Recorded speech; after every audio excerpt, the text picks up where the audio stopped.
There's this saying, it's amazing how fast people forget when they don't need you anymore.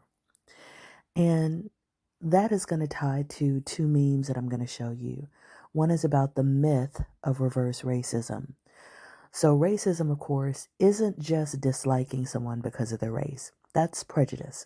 Racism is when you can oppress them because you have the historical and institutional power to oppress them and hold them down.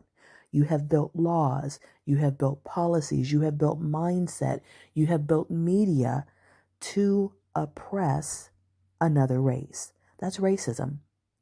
And the oppressed group cannot do reverse racism because they don't have the power, the laws, the media. Everything that was created by the oppressive group is still in the hands of the oppressive group. So you can't have reverse racism. You can have prejudice, but you can't have reverse racism. It's a myth. Now, the same thing with the people, mostly men, who talk about patriarchy as if that's a myth, and they try to compare misogyny and misandry.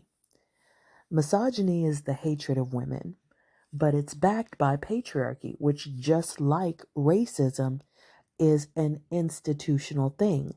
For about 5,000 years in many places of the world, women's rights were severely limited, if women had any rights at all. There were legal structures in place to keep women as second-class citizens. Women in some places were seen as property, as perpetual children. So this is a legal structural system that women have been fighting against through the use of feminism and other activist techniques to get removed. And sometimes when they get one form of patriarchal oppression removed, it's replaced with a different form. Maybe a lighter form, maybe not as harmful form, but a different form. So comparing that to misandry, which can be a hatred of men or a feeling that women are superior, again is not a valid comparison because a woman's feelings have nothing to do with laws, policies, media, the things that can oppress men. And again, as I stated with racism, the power is generally still in the hands of men. If you look at the CEOs, 92% of CEOs are male. If you look at judges, 85% of judges are male. If you look at the Senate and the Congress, the majority, over 90%, are male. So our lawmakers, our billionaires, are people who have power in these rooms where decisions are made, are generally 85 to 90% male. So women have little say in what is happening structurally in many parts of the world, especially in America.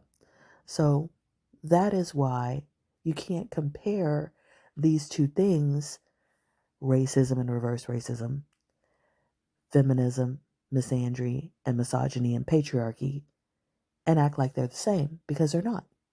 We have a structural imbalance. We have a legal imbalance. We have a power imbalance. We have historical mindsets that have been passed down for thousands of years that are just beginning to be questioned in many parts of the world.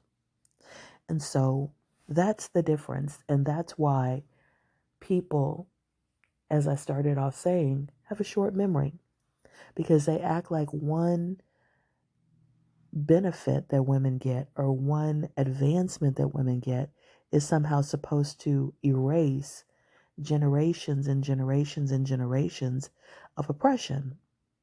It's kind of like when people said, oh, prejudice can't exist because Barack Obama became president.